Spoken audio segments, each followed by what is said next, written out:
Maidoki blast out with an absolute unbelievable start that leveled the field, leaving everyone to try and play catch up. A powerful start is crucial to attaining an optimal standard of performance. His start was very explosive, as if the Senate race is not more of the middle or long distance races, which requires more of the ability to maintain a steady pace from start to conserve as much energy during relatively long-lasting race, because it is relatively impossible to maintain near top speed for every long race. Life is like a race and must be lived with the same intensity and determination with which a race is run.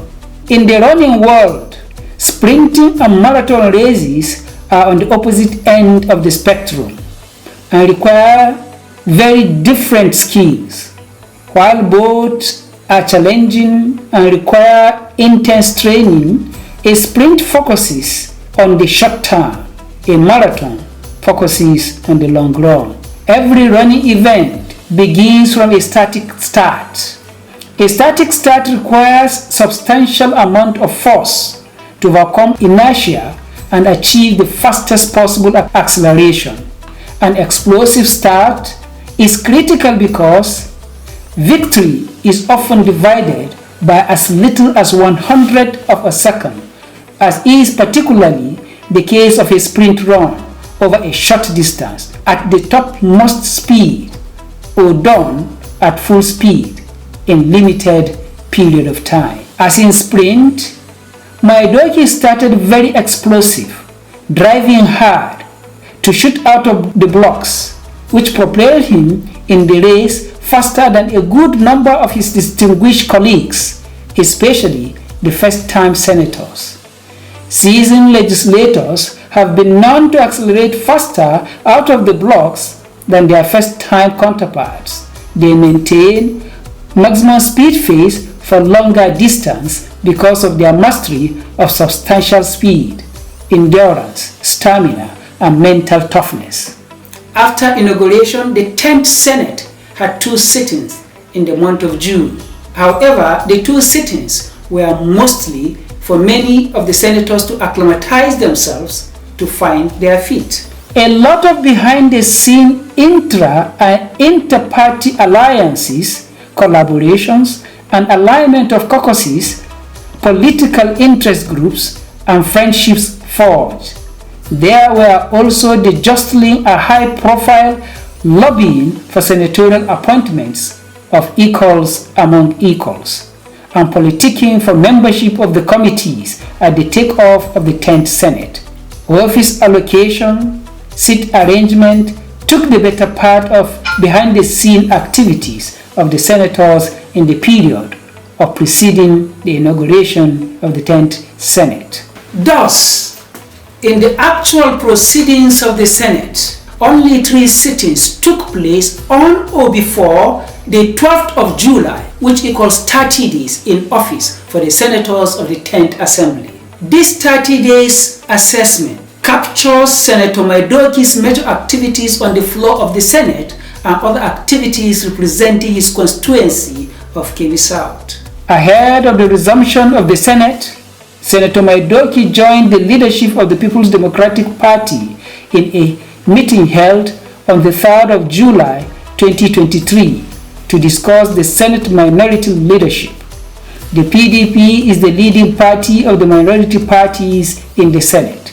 The meeting was attended by 7 members of the National Working Committee and 25 out of 36 senators elected on the platform of PDP adopted Aminu Tambuwal for the position of Senate Minority Leader of the 10th Assembly. Maidoki first rose on the floor of the Senate emotionally passionate with an aching of a disturbing topic, the security of lives of the people of Kebbi South, his constituency. Senator Musa Garba. Thank you very much, the Senate President and the leaders of this 10th Senate. I rise to support this motion, and I'm very emotional when security issues are raised. We are looking to be safe in Kebbi State, there are no identified IDPs. Our people are not getting help from anywhere. Today in Kebbi South, sir, we have over 100 villages that have been ramsackled. People are not living there. We have never seen NEMA. We have never seen any agent of government. If this is the only thing this Senate has done for us, if we are secured, sir, we think the Senate has succeeded, even if there is no road going to our village. Every market day from Kebbi South, more than 200 trailers will leave with grains to different parts of this country. Today, we are not sure we can feed ourselves.